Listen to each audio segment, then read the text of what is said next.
Здравствуйте, вы смотрите программу «Молдова и Европейский Союз» на информационном портале LoveMD.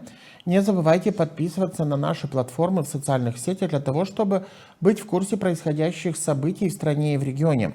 Сегодня мы поговорим на тему взаимоотношений Молдовы и Европейского Союза и об анонсированной помощи в размере 1,8 миллиардов евро, которые будут направлены на развитие инфраструктуры и экономической помощи Республики Молдова. И сегодня на связи с нашей студией эксперт в области международных отношений Влад Кульминский. Здравствуйте, Влад. Здравствуйте, Виталий, спасибо за приглашение. Да, рад, что вы сегодня нашли время, чтобы быть на связи с нами и разъяснить немного о структуре этой помощи. Если мы будем оценивать эту финансовую помощь в размере, как я говорил, 1,8 миллиардов евро, каковы конкретные преимущества для Молдовы от этой помощи? Виталий, вы знаете, ни одна страна в мире не сумела развить экономику, социальную сферу без массированной помощи извне. Даже если мы посмотрим на историю стран Западной Европы после Второй мировой войны, Италии, Франции, Греции, Великобритании, то мы увидим, что там все начиналось с массированной экономической помощи, с массированной экономической поддержки, с создания базы экономического роста. По-другому это не работает. Кстати, та же самая картина у нас была с Японией послевоенной, та же самая картина была у нас с Южной Кореей, та же самая картина была у нас с очень многими странами региона, которые начинали именно вот с больших массивных инвестиций и вливаний, которые потом позволили, и зонтика безопасности, которые потом позволили им развиваться дальше. Сегодня для Республики Молдова этот вопрос массированных больших инвестиций и вливаний в создание базы экономического роста крайне важен, потому что мы видим, что мы 30 лет, по сути, топтались на месте после обретения независимости, и за эти 30 лет экономика страны не то чтобы не выросла там, а экономика страны даже сократилась. И если мы сравним, например, это со странами Центральной и Восточной Европы, которые стали членами Европейского Союза, мы увидим, что их размер экономики вырос в несколько раз. А что означает рост экономики? Рост экономики в несколько раз, рост ВВП в несколько, внутреннего валового продукта в несколько раз означает и способность правительства инвестировать во все сферы социального развития. Это означает, по сути, гармоничное развитие всего общества. Так вот, Европейский Союз это уже сделал с странами Восточной и Центральной Европы.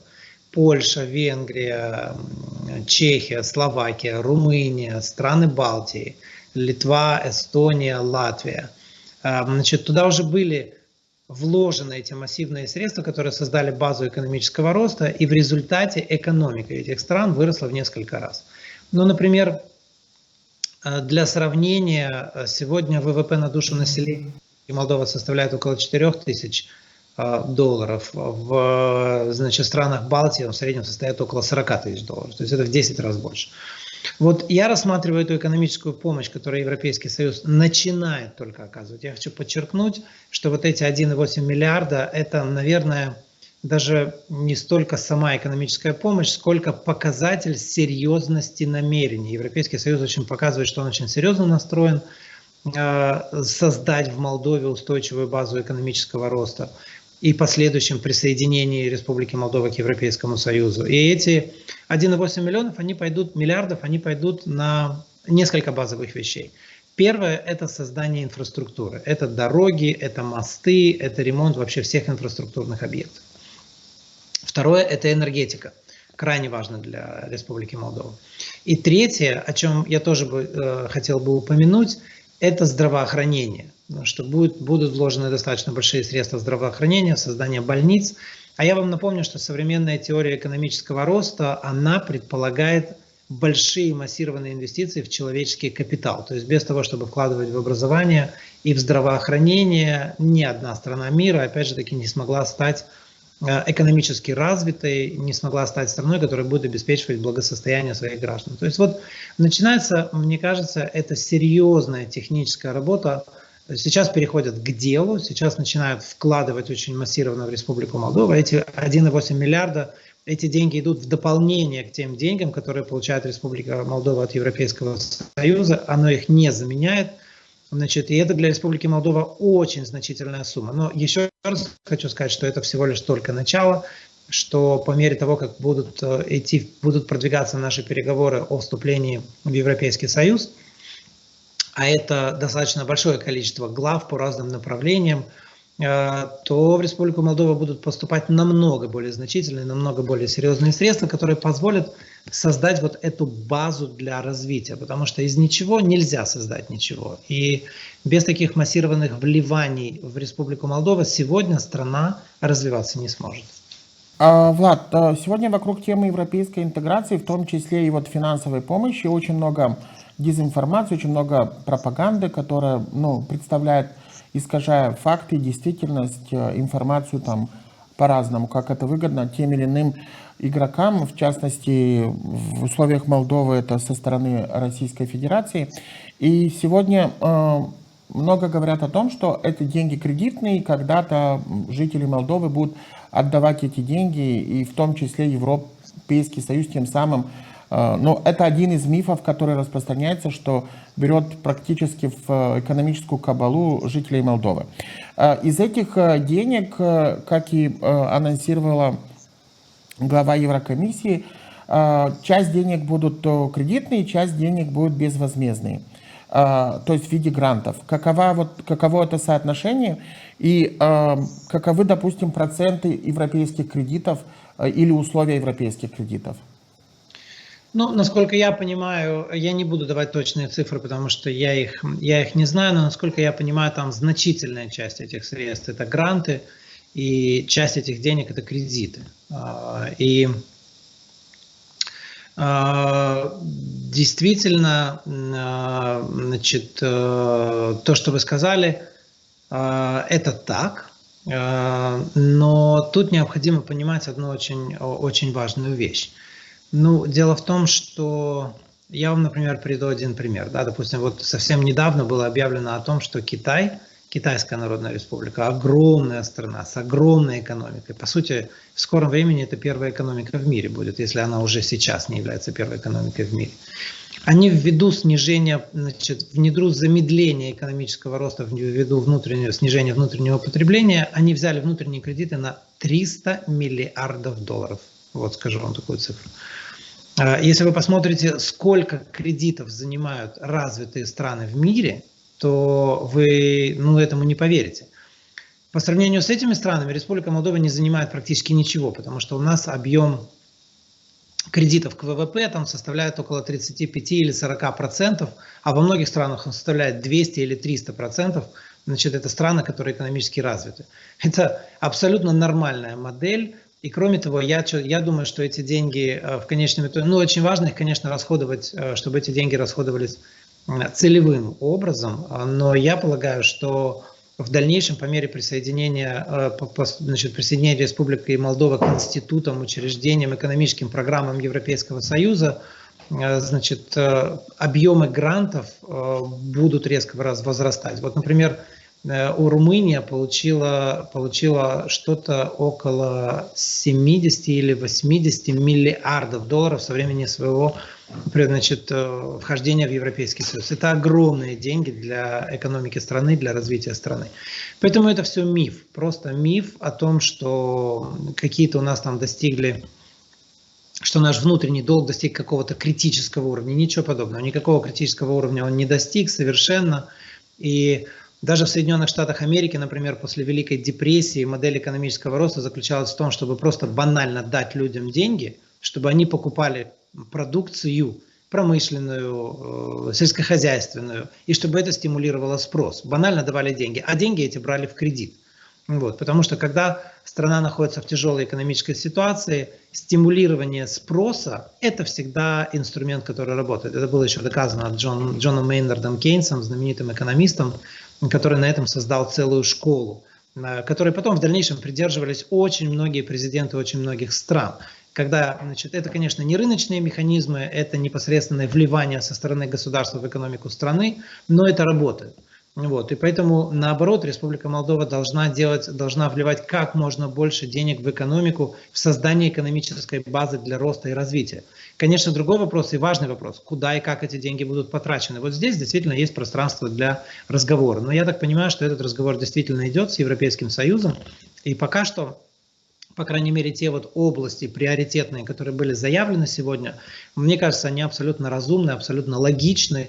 Это инфраструктура, еще раз повторю, это энергетика, значит, и это человеческий капитал, это здравоохранение. Это как раз именно именно то, в чем нуждается сегодня Республика Молдова, для того, чтобы была создана эта база экономического роста.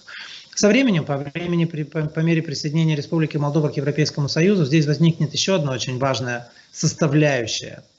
Это безопасность, потому что без обеспечения безопасности инвестиций никакие инвесторы сюда не придут.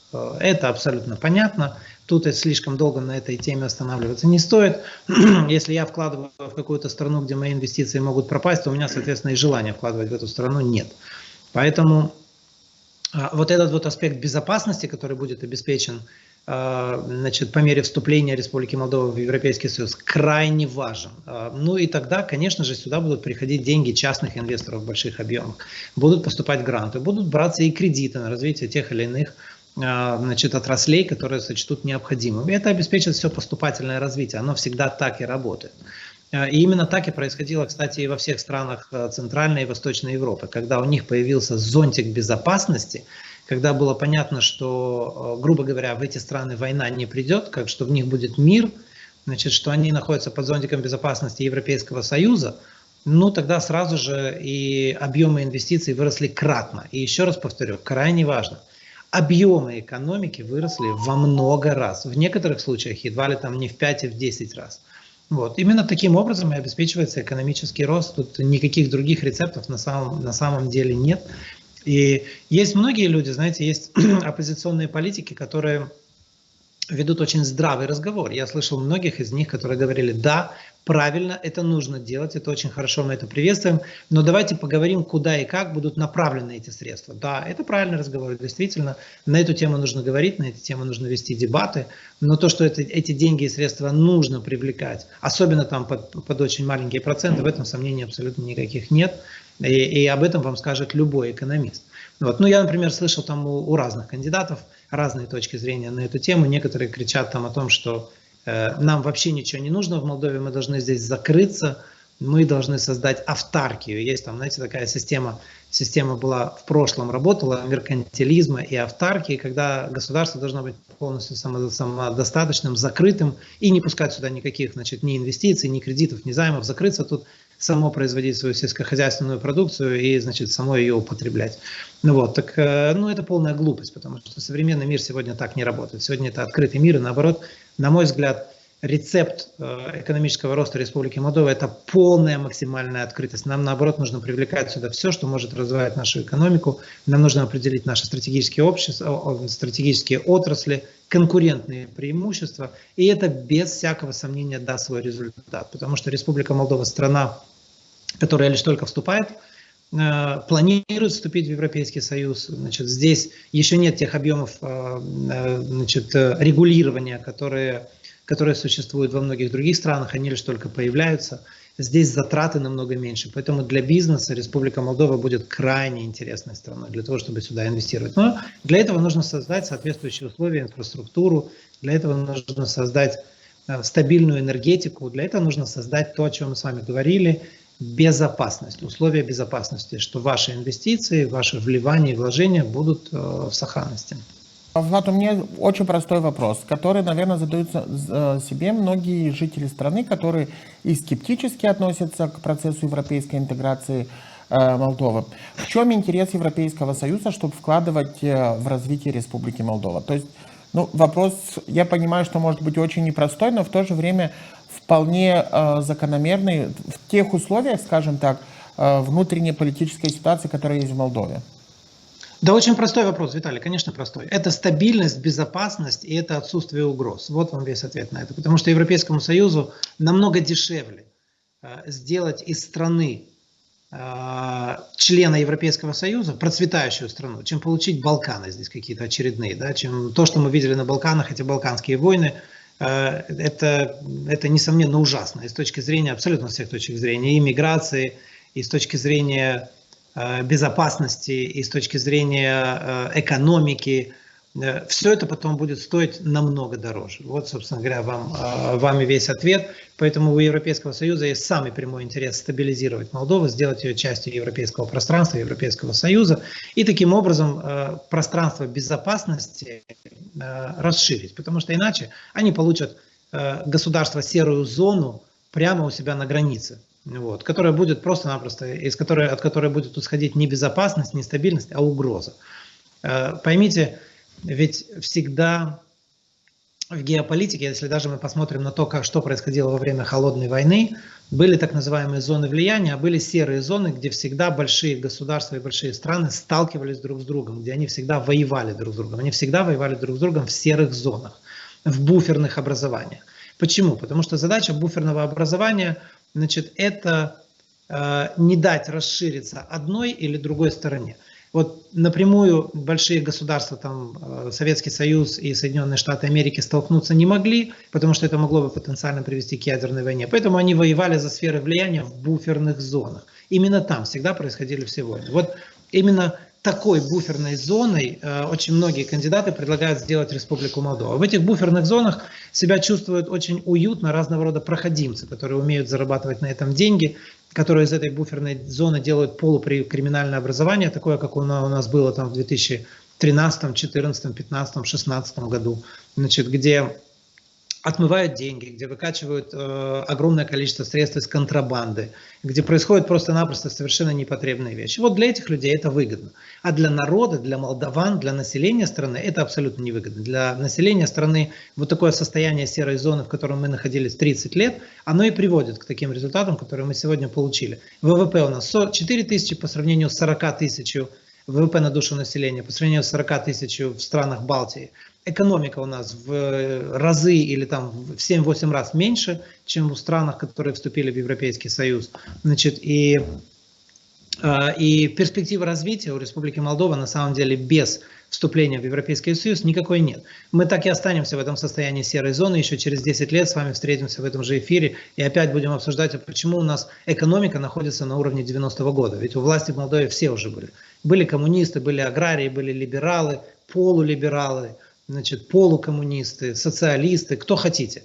И все равно Республика Молдова с точки зрения своего экономического развития осталась ровно там, где она была в начале 90-х годов. А многие экономисты, чье мнение я уважаю, говорят, что Республика Молдова в своем развитии откатилась намного назад, на самом деле, по сравнению с 90-м годом. Вот результат, вот итог. Почему страны, например, возьмем также страны Балтии, Румынию, Болгарию, Польшу, Чехию, Словакию, почему они все, которые начинали с нами на одном уровне, почему они сегодня все в 10 раз богаче и в 10 раз у них лучшее экономическое развитие и рост? Это же не потому, что они более трудолюбивые, умнее, чем мы, молдаване, ничего подобного. Влад, вот с самого начала интервью много говорите о безопасности, что Европейский Союз и эти инвестиции, которые придут в нашу страну, будут способствовать в том числе и улучшению процесса безопасности. Сейчас очень сильно распространяется миф о том, что угроза вступления Молдовы в НАТО и тогда, особенно в Гагаузии, это делают пророссийские силы, которые сегодня, по сути, контролируют политическую элиту автономии. Означает ли это, что Молдове когда-то придется сделать выбор в пользу вступления в блок НАТО? Потому что у Европейского Союза, в общем-то, своих коллективных сил безопасности нет. В общем-то, общую безопасность оказывает все-таки блок НАТО, хотя не все страны Евросоюза являются членами этого блока. Нет, совсем не обязательно, Виталий. И так вопрос вообще не стоит. Я очень внимательно наблюдаю за всей избирательной кампании. Единственное место, где поднимается вопрос НАТО, это, по-моему, только в Гагаузии, только теми элитами, которым выгодно создать напряженность, которым необходимо нагнетать обстановку и создавать противостояние с Кишиневым. Абсолютно никто другой в этой избирательной кампании про НАТО не говорит. Я вообще ни одного кандидата не слышал, чтобы кто-то говорил про блок НАТО. Значит, это тема отдельного разговора, но Республика Молдова по Конституции нейтральное государство. И только лишь мнением народа, значит, можно руководствоваться в этом смысле. И никаких изменений никакой политик без учета мнения народа в этом смысле провести не может. Это вообще не является темой избирательной кампании, это вообще не актуальный вопрос на самом деле сегодня. И особо никто его там... В избирательной кампании его, по крайней мере, никто из кандидатов не педалирует.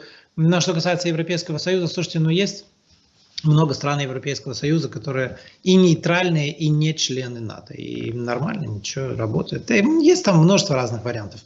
Вообще, знаете, очень много говорится по поводу там Европейского Союза, вступления, утраты суверенитета, мы там вступим без Приднестровья, что-то такое. Но это глупости абсолютные, юридически несостоятельные. Вам любой юрист скажет, что Молдова никак не может вступить в Европейский Союз без Приднестровского региона, потому что Приднестровский регион юридически является неотъемлемой частью Республики Молдова, и абсолютно все государства, которые вовлечены в процесс приднестровского урегулирования, подтвердили свою приверженность принципу мирного политического урегулирования приднестровского конфликта на основе территориальной целостности и суверенитета Республики Молдова в ее международно признанных границах. И отходить от этой формулы никто не будет.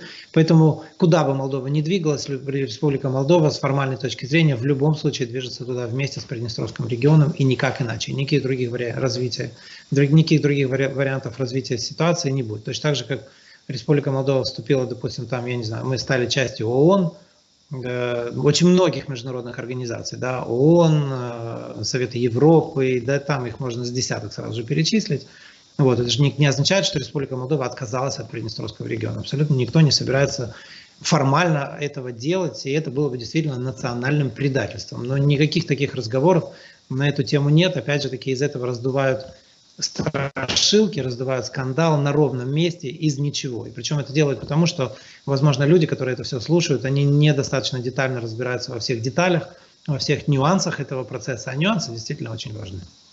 Есть пример Кипра, где есть тоже нерегулированные территории, и хотя часть Кипра является частью Евросоюза. Виталий, да, но это не самый, не уверен, что это самый удачный пример, но тем не менее, значит, действительно, с юридической точки зрения, значит, северная часть, Северный Кипр, он все равно является частью Кипра, объединенного острова. Там идет разговор о том, каким образом может быть найдена формула. Там намного более сложный процесс, но, честно говоря, я думаю, что в случае с Республикой Молдова все будет по-другому, потому что урегулирование Приднестровского конфликта, поскольку вся эта геополитическая ситуация находится сегодня в таком геополитическом водовороте, все меняется, чертятся новые границы по всей Европе. Я полагаю, что Приднестровский конфликт будет урегулирован задолго до того, как Республика Молдова вступит формально в Европейский Союз. То есть это все равно будет одним из приоритетов. Я полагаю, что это будет где-то, скорее всего, после парламентских выборов, может быть, немножко дальше, но я думаю, что у нас есть такой временной отрезок 2-3 года, когда необходимость серьезно заняться политическим урегулированием Приднестровского конфликта встанет в полный рост. Продолжая вот тему вот этой финансовой помощи в условиях, когда сейчас Молдова находится в процессе скрининга, на процессе пути евроинтеграции, и потому что Европейский Союз следит и мониторит те реформы, которые, согласно плану действий, Молдова должна осуществить. Исходя из результатов этого скрининга, какие бы вы определили реформы приоритетные, которые правительство Молдовы должно внедрить в ближайшее время для того, чтобы в том числе и эта финансовая помощь была использована эффективно? Виталий, да, вы правы, но на самом деле это даже не я должен делать, это уже было определено, потому что там разбили весь пакет вступления Молдовы в Европейский Союз на 4 большие такие главы, которые включают в себя разные подразделы. И вот основное, на что будет обращаться внимание, и я тоже абсолютно с этим согласен, значит, и это то, над чем будет вестись работа, и без чего никакое дальнейшее движение вперед невозможно, это качество государственного управления. Вот именно на институты будет обращаться первоочередное внимание. Вот. Это долгий разговор. Я не думаю, что мы успеем с вами обсудить даже вот эту тему, что такое качество государственного управления, но вы сами это прекрасно знаете. Все наши граждане, все, кто нас слушают, сталкиваются с этим в повседневной жизни. Вот именно качество государственного управления должно в Республике Молдова вырасти. Вот. И это, собственно говоря, основа основ, потому что все остальное идет отсюда. Это и реформа юстиции, значит, это и реформа эффективности министерств и ведомств. Значит, ну что такое эффективность? Вот смотрите, как это объяснить попроще. Допустим, у какого-то учреждения, там, не знаю, возьмите Министерство экономики, да. У Министерства экономики есть выбор между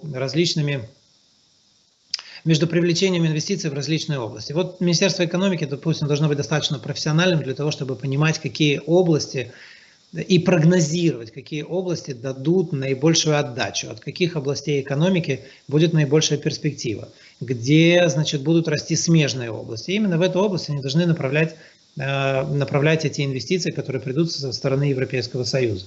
И вот именно вот эта вот профессионализация, даже если хотите, это экспертиза технического уровня, это даже не на стратегическом уровне, а технического уровня. Вот это вот, пожалуй, и есть самое основное. Ну, а потом дальше, конечно же, дальше там уже идут подразделы, это там и инфраструктура, крайне важно, значит, это качество учреждений здравоохранения, учреждений образования, это торговля, это конкуренция, это очень-очень большое количество разного рода областей жизнедеятельности государства, где Республике Молдова необходимы серьезные улучшения, но и тут я хотел бы сказать, что, на мой взгляд, те страны, которые вступили в Европейский Союз, там, скажем, в 2004-2007 году, в 2007 году, я напомню вам, это были Румыния и Болгария, они не были полностью готовы к вступлению. То есть сказать, что это было это были полностью страны, которые полностью были подготовлены к вступлению и соответствовали всем критериям, заявленным Европейским Союзом на вступление, нет, так не было. У них начался бурный, серьезный экономический рост уже после того, как они вступили в Европейский Союз. Этот процесс переговоров занял в их случае там то ли 4, то ли 5 лет. Значит, и после того, как они стали членами Европейского Союза, там все поменялось. Но зачем далеко ходить? Я уверен, что большинство наших граждан были в той же Румынии, были в той же Польше, в Чехии, в Словакии, сами видели все своими глазами. Это же, это просто совершенно другой уровень развития, это очевидно, это ясно. И вот Республике Молдова тоже предстоит сделать выбор. Либо мы будем барахтаться в этой серой зоне там еще 30 лет, с очень реальной перспективой того, что здесь пойдет масштабная дестабилизация, либо мы станем частью этого пространства безопасности, развития и благосостояния. На самом деле выбор на этом референдуме очень прост, там ничего сложного там нет. Влад, я бы хотел еще поговорить о ситуации в Гагаузии, потому что вы в этой проблеме, в общем-то, не один год, и, в общем-то, хорошо понимаете ту ситуацию, которая происходит в автономии, те взаимоотношения, которые сложились между центральными властями в регионах. Если говорить сегодня вот о той ситуации в автономии в преддверии выборов и референдума, как бы вы ее оценили в тех условиях, конечно, которые мы оказались после последних выборов главы автономии и той политической ситуации, которая складывается в регионе под влиянием Илона Шора? Виталий, вы знаете, честно говоря, лучше, чем я ожидал. У меня были более такие сумрачные ожидания, но очень сильно спасло то, что гагаузский народ, люди в Гагаузии абсолютно не хотят никакой напряженности, они не хотят никакой конфронтации с Кишиневым.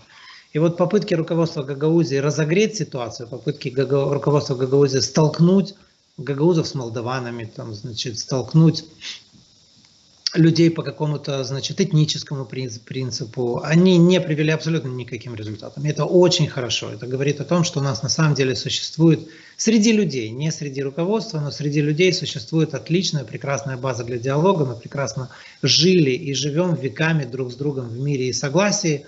И это не поменяется. И это браво. Это просто, честно говоря, я еще один раз сильно горжусь своей родиной, которая включает в себя представителей разных народов. Это действительно было очень мудро. Как всегда говорят, что народ всегда мудрее, народ всегда рассудит правильно, это так оно и есть. Что касается руководства Гагаузии, слушайте, на мой взгляд, очевидно, они завели Гагаузию в тупик, потому что, смотрите, каких-то отношений с центральным уровнем власти нет, из рабочей группы парламентской вышли, послы в Гагаузию ездить перестали вообще, уровень контактов гагаузской автономии сошел практически до нуля, там какие-то спорадические поездки, но такого широкого представительства абсолютно всех представителей, всех посольств, всех стран в Гагаузии, как это было раньше, даже при Ирине Федоровне Влах сегодня этого нет. Ну и мне кажется, это говорит о в какой-то степени некомпетентности руководства, потому что они не умеют выстраивать эти отношения, они сами загнали ситуацию с Кишиневым в тупик. И знаете, почему это произошло? Это произошло потому, что у них не было никакого интереса абсолютно в развитии автономии гагаузской, в развитии нормальных отношений с Кишиневым, в экономическом росте, в привлечении проектов. Они хотели использовать Гагаузию и до сих пор хотят использовать Гагаузию для того, чтобы создать напряженность с Кишиневым, для того, чтобы сбросить власть центрального уровня в Кишиневе. Это то, о чем они напрямую заявляли. Ну и мне кажется, что такие попытки, они абсолютно бесперспективны. Вот. Ну, даже сравните, например, как эта вся ситуация развивалась там при Ирине Федоровне Влах, там же уровень контактов был сумасшедший, потому что все послы, они, по-моему, чаще приезжали в Камрат и в Гагаузскую автономию с большим количеством проектов, потому что они видели перспективу, они видели взаимоотношения. Вот. А сегодня это изоляция, это тупик, это дорога в никуда. Ни с экономической точки зрения, ни с социальной, ни с политической, ни с какой, ни даже с точки зрения культурно-языковой. Ладно, я бы понял бы там, если бы в Гагаузии сильно и резко выросло использование гагаузского языка, гагаузской культуры, но этого же тоже ничего нет, в это же тоже ничего не инвестируется. Вот. И, ну, мне кажется, что это тупиковая история. И Гагаузии и Кишиневу, Камрату и Кишиневу необходимо возвращаться к сотрудничеству, но сотрудничеству прагматичному, честному, открытому. Мне кажется, я и всегда стоял на этой точке зрения. Мне кажется, что у Гагаузии обязательно должно быть свое представительство в парламенте Республики Молдова. Мне кажется, что намного больше гагаузов, много гагаузов должны участвовать в системе государственного управления в Республике Молдова. Там должен развиваться гагаузский язык, культура, там необходимо намного более серьезно, знать язык страны. Там много чего необходимо сделать. Но это необходимо делать на нормальной, прагматичной основе. И, кстати, я вам скажу, что кстати, ваши представители гагаузской элиты неоднократно бывали в очень многих автономиях в Европейском Союзе, в частности, например, в Южном Тироле, я не знаю, были ли вы там, Алто-Адидже, да? Вот, и очень четко видели, как эта автономия функционирует. И все остались очень сильно впечатлены. Они сказали, что если бы у нас был бы такой уровень защиты наших прав, и такой уровень взаимоотношений с центром, это было бы совсем другое дело. Так что, наоборот, для Гагаузии, на самом деле, Европейский Союз это в каком-то смысле выход из очень многих создавшихся проблем. Это в том числе и возможность сохранить свою культуру, сохранить свой язык и обеспечить защиту своих прав, и обеспечить нормальный диалог с центром. Вот. Но так как я вижу сегодня эту ситуацию, слушайте, тупиковая ситуация. И она чем дальше, тем этот тупик усугубляется, потому что какие-то там проекты, которые они делают на разных уровнях, это же вообще не системная вещь. Без нормальных взаимоотношений с Кишиневым и без нормальных бюджетных взаимоотношений, как это было раньше, абсолютно никуда прийти не получится. Включение главы Гагаузии и ее замов в санкционный список Европейского Союза, а до этого были и включены в санкции со стороны Соединенных Штатов Америки, этот момент насколько будет еще больше усугублять взаимоотношения между центральными властями и руководством автономии?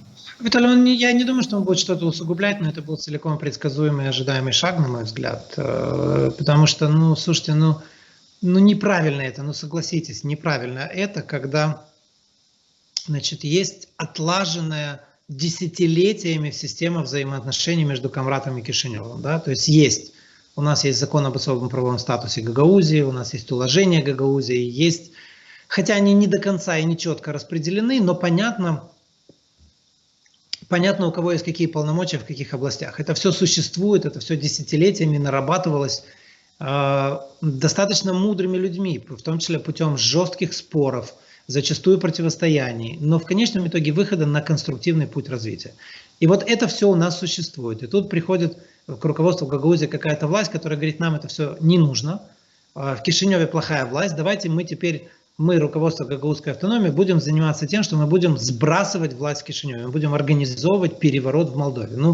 Куда это годится? Что это за повестка дня такая? Да? То есть даже не попробовав ни о чем договориться, ни рационально никаких проблем во взаимоотношениях решить. Как должны реагировать на это дипломаты значит, иностранных государств. Как на это должны реагировать европейские страны, когда открыто заявляется о том, что наша задача это сбросить, значит, руководство центрального уровня. Ну, и совершенно естественно, что реакция будет такой. И я, честно говоря, ничего удивительного в этой реакции абсолютно не вижу, потому что они далеко вышли за пределы компетенций и полномочий, которые были заложены этими десятилетиями сложной, тяжелой работы. Вот. Но они просто, грубо говоря, потеряли берега ведь на самом деле. Это же правда, Виталий, вы же видите это изнутри. И так нельзя было поступать. Ни одно руководство Гагаузии так не поступало. Руководство Гагаузии всегда отстаивало жестко, четко интересы автономии, но при этом всегда старалась наладить конструктивный диалог с Кишиневым, понимая, что без этого двигаться никуда невозможно. И все время пытались сохранить мир, благосостояние, взаимопонимание, то, что в принципе отличало молдаван и гагаузов веками.